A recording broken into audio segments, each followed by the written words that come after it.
आप सभी का चैनल में स्वागत है। आज हम लोग माइक्रोसॉफ्ट विंडोज़ 10 ऑपरेटिंग सिस्टम के अंतर्गत विंडोज़ एक्सेसरीज में माइक्रोसॉफ्ट पेंट एप्लीकेशन के साथ काम करना देखते हैं।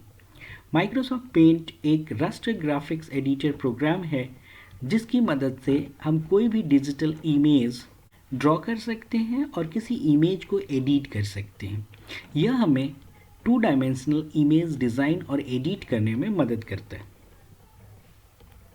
माइक्रोसॉफ्ट पेंट एप्लीकेशन के साथ जो भी हम इमेज फाइल प्रिपेयर करते हैं वो इमेज फाइल का extension .jpg, .bmp, .png, .gif, .tiff इस तरह के फाइल एक्सटेंशन होते हैं। ऐसा एप्लीकेशन है जो माइक्रोसॉफ्ट विंडोज़ ऑपरेटिंग सिस्टम के प्रत्येक वर्जन में यह एप्लीकेशन अवेलेबल है। यहाँ से हम स्टार्ट बटन पे क्लिक करते हैं, विंडोज़ एक्सेसरीज में आते हैं और पेंट बटन पे क्लिक करते हैं। जैसे ही हम पेंट ऑप्शन पे क्लिक करते हैं हमारे सामने माइक्रोसॉफ्ट पेंट का विंडो अपीयर होता है। माइक्रोसॉफ्ट पेंट का विंडो नोटपैड और वर्डपैड की तरह सिंगल डॉक्यूमेंट इंटरफेस के रूप में ही अपीयर होता है। इसका मतलब होता है कि ये एप्लीकेशन विंडो और डॉक्यूमेंट विंडो दोनों को रिप्रेजेंट करता है। इसमें आप अगर एक इमेज फाइल तैयार करेंगे उसके बाद जब आप दूसरी फाइल ओपन करेंगे तो पहला वाला इमेज फाइल क्लोज हो जाएगा। तो आइए सबसे पहले इसके डिफरेंट टूल्स और एलिमेंट्स के साथ हम फैमिलियर होते हैं। तो सबसे पहले टाइटल से बात करें, ये है आपका क्विक एक्सेस टूल बार जहाँ से हम किसी फ्रिक्वेंटली यूज़ होने वाले टूल्स को सेलेक्ट कर सकते हैं। We can add more tools like new option को भी हम इस क्विक एक्सेस टूल में ऐड कर सकते हैं। आप प्रिंट टूल को भी ऐड कर सकते हैं जहाँ से आप यहीं से आप प्रिंट, सेव या न्यू ऑप्शन के साथ काम कर सकते हैं। जस्ट पास में आपको टाइटल बार दिख रहा है जहाँ पे आपके पेंट एप्लीकेशन फाइल का नाम दिख रहा है। बाय डिफ़ॉल्ट ये अनटाइटल्ड है। जब आप अपने पेंट फाइल को सेव करेंगे तो इमेज फाइल का यहाँ पे नाम शो करेगा। उसके बाद हम आगे बढ़ें तो यहाँ पे आपको फाइल दिख रहा है। यह एक मेनू है जिसमें लिस्ट ऑफ ऑप्शंस अवेलेबल है। फाइल मेनू के बाजू में आपको होम और व्यू ये दो टैब दिख रहे हैं। होम और व्यू ये दोनों टैब अलग अलग टूल्स को कंटेन करता है। अगर होम की बात करें तो यहाँ पे आपके टूल्स दिख रहे हैं जहाँ पे आपके क्लिपबोर्ड टूल्स हैं, इमेज और बहुत सारे टूल्स और भी हैं जो आपके पेंटिंग में काम करेंगे। शेप्स टूल भी है जिसके थ्रू आप शेप ड्रॉ कर सकते हैं। कलर्स टूल बॉक्स है जहाँ से आप कलर उठा सकते हैं और आप यहाँ से डायरेक्ट पेंट 3D एप्लीकेशन को भी ओपन कर सकते हैं। माइक्रोसॉफ्ट विंडोज़ 10 ने माइक्रोसॉफ्ट पेंट एप्लीकेशन दिया है जिसकी मदद से आप 2D इमेज डिज़ाइन कर सकते हैं। अगर आपको इमेज 3D फॉर्म में डिज़ाइन करना है तो आप पेंट 3D एप्लीकेशन का यूज़ कर सकते हैं। हम लोग पेंट 3D भी नेक्स्ट वीडियोज़ में देख। ये आपका ब्लैंक एरिया जो दिख रहा है ये वर्क एरिया है जहाँ पे आप अपने इमेज ड्रॉ करेंगे या इमेज इंपोर्ट करके उस इमेज के साथ एडिटिंग का काम परफॉर्म करेंगे। आपको यहाँ पे स्टेटस बार दिख रहा है जहाँ पे आपके पेज का स्टेटस दिख रहा है। आप यहाँ देख सकते हैं कि पूरे पेज एरिया 1316x559 पिक्सल में डिनोटेड है। आप यहाँ से किसी सेलेक्टिव एरिया को ले सकते हैं। इसके लिए आपको यहाँ से सेलेक्ट पे जाना होता है और आप देख सकते हैं जैसे ही हम ड्रैग करते हैं उस एरिया का एक पिक्सल एक्स और वाई कोऑर्डिनेट जो आपको पिक्सल के फॉर्म में स्टेटस बार में शो कर रहा है, जैसे यहाँ पे। तो चलिए इस पेंट एप्लीकेशन के साथ काम करना शुरू करते हैं। आपके इस एरिया में कहीं भी आपको कोई भी चीज़ अगर दिख जाती है उसे आपको हटाना है तो आप यहाँ से सेलेक्ट टूल का यूज़ करके सेलेक्ट करें और डिलीट बटन प्रेस करें और डिलीट हो जाता है। सबसे पहले आते हैं फाइल पे। अगर हमारे पास कोई इमेज अवेलेबल है उस इमेज की भी एडिटिंग कर सकते हैं। तो आइए सबसे पहले हम एक इमेज ओपन करते हैं। यहाँ से ओपन पे आते हैं। यहाँ से कोई भी एक इमेज सेलेक्ट करते हैं, ओपन करते हैं। ये आपका एक ब्लैंक फाइल है, उसको छोड़ के ये एक नई फाइल में ओपन हो गई। तो ये आपका एक इमेज फाइल है जो आपके स्क्रीन पे दिख रहा है। अब इस इमेज फाइल में देखते हैं हम क्या कर सकते हैं। सपोज हमने ये जो टेक्स्ट लिखा है हेलो फ्रेंड, इस टेक्स्ट को छुपाना है तो हम क्या करते हैं, इसको हटाना है तो इसे अगर हम सेलेक्ट करें और फिर हम इसे डिलीट करें तो वो तो डिलीट हो जाता है, लेकिन उसके एरिया पे वो वाइट स्पेस जो आपका बैकग्राउंड कलर है वो शो करता है। हमें ये कलर इसके साथ मैच कराना है, तो उस केस में हम क्या करते हैं कि हम यहाँ से अंडू करते हैं, उसे ज्यों का त्यों रहने देते हैं, ऊपर के उस ब्लैंक एरिया को सेलेक्ट करते हैं और उसे हम कॉपी कर दें। कॉपी होने के बाद फिर वापस पेस्ट करते हैं, वैसा एक स्पेस एरिया हमारे पास आ गया। फिर हम उसे उस टेक्स्ट के ऊपर रख के छोड़ देते हैं और इस तरह से वो टेक्स्ट जो वहाँ लिखा हुआ था वो हाइड हो जाता है।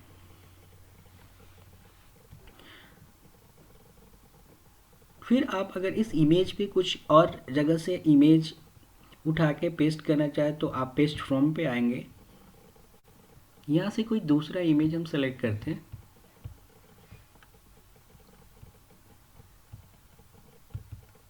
उस इमेज के साइज को हम छोटा करते हैं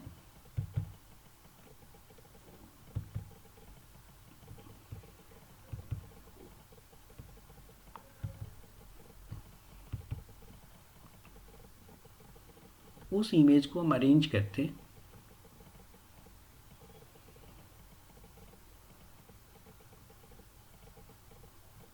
और फिर हम बार क्लिक करते हैं। इस तरह से एक दूसरा इमेज यहाँ सेट हो जाता है।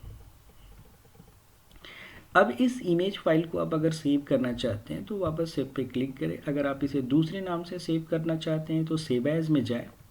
जैसे ही आप सेव एज में जाते हैं आपके पास अलग अलग फाइल फॉर्मेट दिख रहे हैं, PNG file format, JPG, BMP, GIF या इसके अपार्ट भी कुछ फाइल फॉर्मेट्स होते हैं जो कि पॉसिबल होते हैं। तो आपको इमेज कभी कभी क्या होता है कि आपको किसी फॉर्म में ऑनलाइन किसी इमेज को अटैच करना होता है, तो उसका एक स्पेसिफिक फाइल टाइप मांगता है कि पीएनजी में या जेपीजी, बीएमपी में होना चाहिए। तो आप यहाँ से इन्हें PNG, JPG, BMP file format select करके उस फाइल फॉर्मेट में सेव कर सकते हैं। जैसे मान लीजिए हमें अगर पीएनजी में सेव करना है, पीएनजी पिक्चर पे क्लिक करते हैं, नाम सजेस्ट करते हैं जो भी हो और फिर सेव बटन पे क्लिक करते हैं। मान लो हमने डेस्कटॉप एरिया में सेव करना है और फिर सेव करते हैं, ये सेव हो जाता है।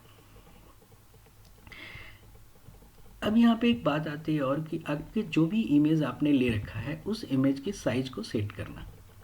आप इमेज को पहले सेलेक्ट कर लेते हैं, उसके बाद यहाँ से आप पहले क्रॉप कर ले आपकी इमेज की वो साइज स्पेसिफाई, फिर रीसाइज में आते हैं। यहाँ से हम उसके पिक्सल्स को बढ़ा सकते हैं। जैसे अगर मुझे कहा जाए कि इसका horizontal pixel 1280 and vertical pixel 720 और फिर ओके करते हैं। ये आप देखिए हॉरिजेंटल और वर्टिकल साइज ये स्पेसिफाई हो गया। अब उसके बाद आप इस इमेज को सेव करते हैं और आप चाहें तो इसे सेट एज डेस्कटॉप बैकग्राउंड भी कर सकते हैं। आप यहाँ से जाकर फिल पे क्लिक करें, इसे मिनिमाइज करके आप देख सकते हैं। तो आपकी वो इमेज जिसको कि आपने एडिट किया उसे फिर आप डेस्कटॉप के रूप पे बैकग्राउंड में आपने सेट कर दिया। तो ये बेसिक चीज़ें, आपके पास एक ऑलरेडी इमेज है तो उस इमेज के साथ इस तरह की एडिटिंग आप कर सकते हैं। उसके आगे बढ़ते हैं हम लोग। तो सेलेक्ट में भी बात करें तो सेलेक्ट करने के भी अलग अलग टूल है। जैसे हमने रेक्टेंगल सिलेक्शन सेलेक्ट किया था अभी, उसके बाद एक फ्री फॉर्म सिलेक्शन भी है। अगर हम फ्री फॉर्म सिलेक्शन लेते हैं और हमें बस इस इमेज को सेलेक्ट करना है, सेलेक्ट कर लिया, फिर हम उसे कॉपी करना चाहे कॉपी कर लेंगे, फिर हम उसे पेस्ट करना चाहिए पेस्ट होगा। आप देख सकते हैं कि ये इमेज पेस्ट हो गई और इस इमेज को हम कहीं भी उठा सकते हैं। उसी तरह से हम फाइल मेनू में आके कुछ ऑप्शन को देखना चाहें, जैसे हम अगर इसे प्रिंट करना चाहें तो हम डायरेक्ट प्रिंट कर सकते हैं, क्विक प्रिंट या पेज सेट करके प्रिंट या प्रिंट प्रीव्यू में जाके। ये सारे ऑप्शन आपने नोटपैड और वर्डपैड में देखा है। सेंड एन ईमेल, यस आप एज ए ईमेल इसे पास कर सकते हैं। ये आपकी प्रॉपर्टीज़ है जो आपके इमेज फाइल की प्रॉपर्टी दिखा रही है कि आपकी इमेज पिक्सल्स में डिफाइन हो रही है। ये कलर है, अगर आप इसे ब्लैक एंड वाइट करें तो पूरा ब्लैक एंड वाइट हो जाएगा और फिर यहाँ से आपका साइज ओके है। अब हम एक न्यू पेंट फाइल लेते हैं। ये हमारे पास एक न्यू पेंट फाइल है। एकदम ब्लैंक पेंट का एक फाइल ओपन हो गया, न्यू फाइल ओपन हो गया। अब इसमें हम लोग डिफरेंट टूल्स के बारे में समझते हैं। जैसे मान लीजिए हमने यहाँ पे एक शेप लिया और शेप को सेलेक्ट करके ड्रैग किया।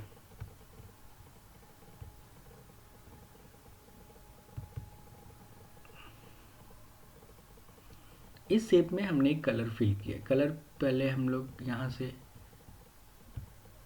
कोई भी कलर लेते हैं, यहाँ से कलर फिल कर लेते हैं।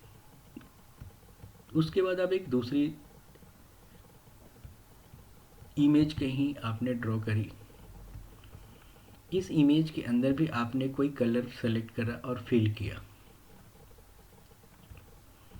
अब यहाँ पे सेलेक्ट पे जाते हैं, यहाँ से हम सेलेक्ट करते हैं इस इमेज को और इस इमेज को उठा के यहाँ पे लेके आते हैं। आप देख सकते हैं कि अगर सेलेक्ट के अंदर में ट्रांसपेरेंट सिलेक्शन है तो ये आसानी से सिर्फ इमेज उठ के आप तक आ रही है। अब यहाँ पे आप देखिए, अगर सेलेक्ट में जाके ट्रांसपेरेंट सिलेक्शन को हटा देते हैं, फिर हम इसे सेलेक्ट करते हैं और इसे यहाँ से उठा के लेके आते हैं, तो उसके बैकग्राउंड का वो एरिया भी सेलेक्ट होके उसके साथ मूव होता है। तो हम यहाँ देख सकते हैं कि ट्रांसपेरेंट सिलेक्शन से क्या फ़ायदा होता है। ट्रांसपेरेंट सिलेक्शन को जैसे ही हम एक्टिवेट करते हैं, उसके बाद हम उस इमेज एरिया के सेलेक्ट करते हैं और सिर्फ इमेज उठ के हमारे अंदर चला आता है। तो ये था हमारा ट्रांसपेरेंट सिलेक्शन, जिसे कि आपने देखा। रीसाइज में जाके हम फिर से इसके पिक्सेल्स को बड़ा या छोटा कर सकते हैं इमेज के। अब यहाँ पे आ रहा है कि पूरा इमेज एरिया का पिक्सल दिखा रहा है ये। अगर मुझे सिर्फ पर्टिकुलर इमेज के पिक्सेल्स को सेट करना है तो हम इस इमेज को सेलेक्ट कर लेंगे और फिर रीसाइज में जाएंगे और यहाँ से इमेज के पिक्सेल्स को आप बड़ा कर सकते हैं।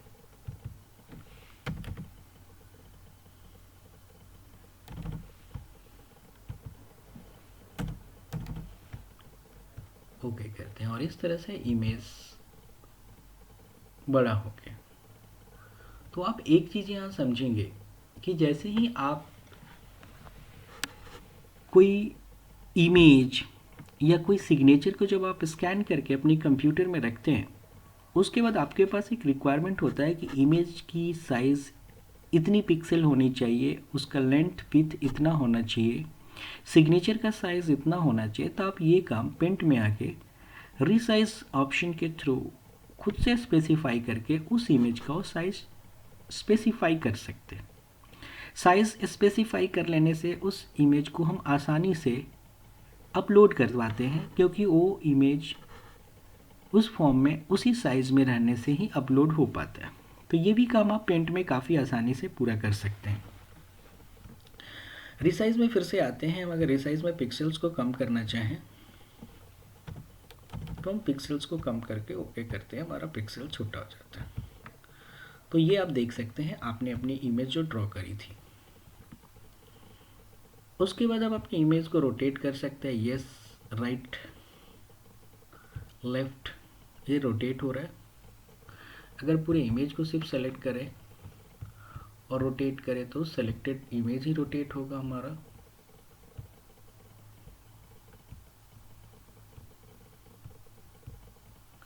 इस तरह से इमेज हमारा रोटेट हो रहा है। उसके बाद टूल्स में आते हैं। टूल्स में हमारे पास एक पेंसिल टूल है, यहाँ से आपका फिल विद कलर टूल है, ये आपका टेक्स्ट लिखने का टूल है, ये आपका इरेजर टूल है, ये कलर पिकर टूल है और ये मैग्नीफायर टूल है। तो आइए पेंसिल टूल की बात करें। पेंसिल टूल पर जैसे ही आप क्लिक करते हैं वो सेलेक्ट हो जाता है और आप पेंसिल की तरह इसे इस्तेमाल कर सकते हैं। अब आप पेंसिल टूल में आप पेंसिल के साइज़ को या उसके थिकनेस को आप बढ़ा या कम कर सकते हैं। यहाँ से आप कलर पिक कर सकते हैं, जिस कलर में आपको पेंसिल को नोट करना है। उसके बाद हमने पेंसिल तो देख लिया। पेंसिल के बाद आपका हो गया ये कलर फिल विद कलर। तो अगर आपने कोई भी एक शेप ड्रॉ करी कहीं पे भी और उस शेप में आप कलर फिल करना चाहते हैं तो सेलेक्ट करें, यहाँ से कोई कलर पिक करें और फिर वहाँ पे आप फिल कर सकते हैं। तो ये आपका कलर फिल करना हो। आप इस तरह से अलग अलग तरह के शेप, अगर आपको ड्राइंग अच्छा लगता है तो आप अच्छी अच्छी ड्राइंग्स यहाँ पे खुद से क्रिएट कर सकते हैं, क्योंकि ड्राइंग्स के लिए जितनी भी टूल्स की ज़रूरत है माइक्रोसॉफ्ट पेंट ने वो सारे टूल्स आपको दिए हैं। मतलब वो टूल्स सफिशियंट है आपको हर तरह की ड्राइंग्स के लिए। अब यहाँ से हम फिल विद कलर्स में जाके अलग अलग कलर फिल कर सकते हैं।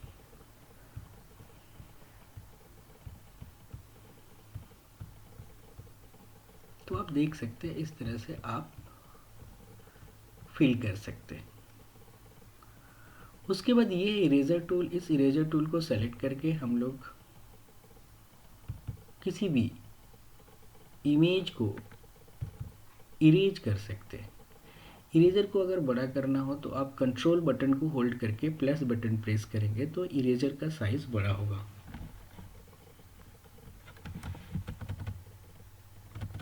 और कंट्रोल के साथ माइनस बटन को प्रेस करेंगे तो आपके इमेज का साइज छोटा होगा, तो आपके इरेजर का साइज छोटा होगा।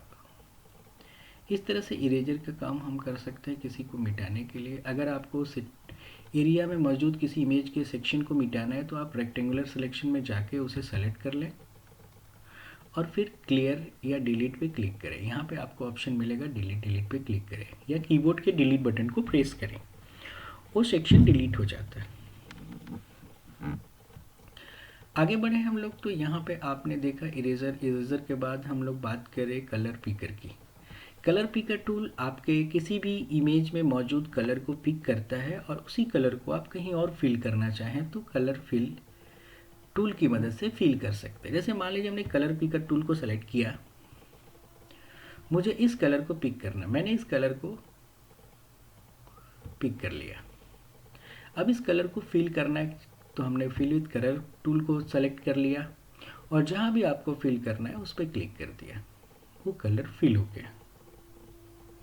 उसी तरह से मान लीजिए हमने फिर से कलर पिकर टूल को लिया और इस कलर को पिक कर लिया, इस कलर को हमें कहीं फिल करना है तो फिल ले लिया और ये कलर फिल हो गया। तो ये हो गया आपका कलर पिकर एंड ये फिल विद कलर हो गया। उसी तरह से ये जूम या मैग्नीफायर है, जिस पे क्लिक कर लेंगे वो सेलेक्ट हो गया और किसी इमेज के सेक्शन के पास जाकर क्लिक करें वो इमेज हमें बड़ा दिखता है। तो इसे हम मैग्नीफाई करके इसको हम अपने हिसाब से एडजस्ट कर सकते हैं। मान लो आपको मैग्नीफाई करने के बाद इरेजर टूल लेके इसके कॉर्नर को इरेज करना है तो आप इरेज कर सकते हैं। इस तरह से सावधानी के साथ आप काम कर सकते हैं। वापस हम इसकी साइज़ को यहाँ से 100% कर सकते हैं। तो ये हमने बखूबी इसे इरेज कर दिया। टेक्स्ट टूल की बात करते हैं। ये टेक्स्ट पे क्लिक करेंगे, माउस के लेफ्ट बटन को होल्ड करके ड्रैग करेंगे, वो एरिया सेलेक्ट हो जाता है। अब आपके पास दो ऑप्शन है। ओपेक मतलब देखिए आपके टेक्स्ट जहाँ पे भी लिखे जाएंगे उसके बैकग्राउंड हट जाएगा। उसी तरह अगर हम ट्रांसपेरेंट सेलेक्ट करें तो आप देख सकते हैं इसका इफेक्ट। ट्रांसपेरेंट होने से आपके बैकग्राउंड पे जो कलर था इसके बैक पे कलर वैसे ही रहेगा, लेकिन ओपेक मोड में करने से पूरा अलग कलर हो जाता है। मतलब वो बैकग्राउंड में जो कलर है वो हट जाता है। तो यहाँ से हम बैकग्राउंड के लिए ओपेक या ट्रांसपेरेंट डिसाइड कर सकते हैं। उसके बाद येस, एक मोस्ट पॉपुलर टूल आपका ब्रश। येस ब्रश, आप यहाँ से अलग अलग ब्रश के टाइप ले सकते हैं। ये आपका नॉर्मल ब्रश है। यहाँ से आप ब्रश की थिकनेस भी ले सकते हैं और इस तरह से आप ब्रश में और भी अलग अलग तरह के ब्रश ले सकते हैं, लाइक कैलीग्राफी ब्रश। ये दो अलग अलग कैलीग्राफी ब्रश है जहाँ पे आप देखें कुछ ऐसा है, आप पेंट कर सकते हैं। यहाँ पे भी देखिए ये ब्रश कुछ ऐसे पेंट करेगा। ये आपका देख सकते हैं एयर ब्रश है जो कुछ इस तरह से आप अलग अलग ब्रश ये एयर ब्रश कर सकते हैं। उसी तरह से आपका वाटर कलर ब्रश, ये हम लोग वाटर कलर के जिस तरह से पेंटिंग करते हैं अलग अलग कलर लेके उस तरह से आप कर सकते हैं। और फिर आपका नेचुरल पेंसिल के लिए, ये नेचुरल पेंसिल, तो आप यहाँ से ब्रश भी अलग अलग टाइप के सेलेक्ट कर सकते हैं और काम। ये यहाँ पे बहुत सारे शेप्स हैं, जिस तरह के भी शेप आप ड्रॉ करना चाहें। सपोज हमें एक हार्ट शेप लेना है, सेलेक्ट कर लिया, यहाँ से ड्रैग कर लिया, तो ये आपका एक शेप हो गया। अब आप यहाँ से एक लाइन ड्रॉ करना चाहते हैं स्ट्रेट लाइन ड्रॉ करना चाहते हैं तो आप स्ट्रेट लाइन भी ड्रॉ कर सकते हैं। यहाँ है, आपने सेलेक्ट किया और यहाँ से आपने एक स्ट्रेट लाइन ड्रॉ कर दिया।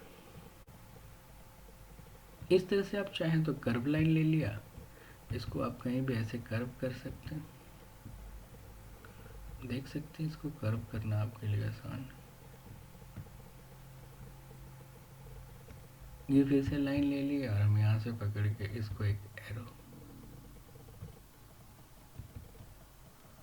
इस तरह से भी बना सकते हैं। आप चाहें तो इसमें फिल करना, yes of course you can fill any colours here.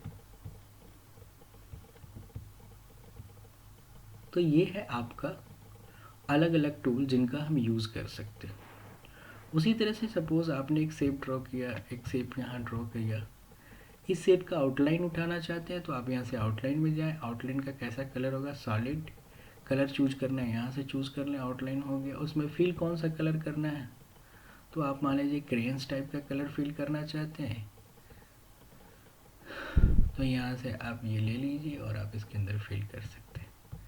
ये ऐसा फिल हो जाएगा।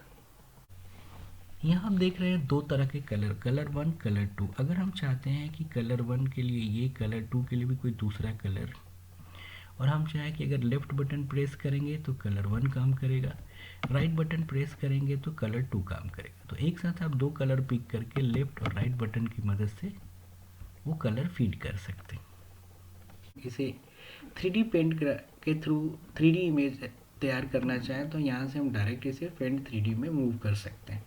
सो पेंट 3D के बारे में हम लोग आगे देखेंगे। उसके बाद आते हैं हम व्यू टैब पे। व्यू में भी हमारे पास ऑप्शन है लाइक जूम इन, यहाँ से हम अब जूम कर सकते हैं। यहाँ से जूम आउट है, यहाँ 100% है। आप रूलर शो करना चाहें, रूलर भी दिखेगा। ग्रिड लाइन शो करना चाहें, ग्रिड लाइन्स भी दिखेंगे। स्टेटस बार को हाइड करना है, स्टेटस बार हाइड हो जाएगा। यहाँ से आप फुल स्क्रीन करना चाहते हैं, आपका पेंट इमेज फुल स्क्रीन आएगा। आप अगर यहाँ से जूम इन करें किसी टेक्स्ट को तो आपका जूम इन हो रहा है। जूम इन होने के बाद अगर आप यहाँ से थंबनेल के थ्रू देखना चाहें तो ये आपके सामने थंबनेल है जो आपको दिखा रहा है, जो भी इफेक्ट कर रहे हैं।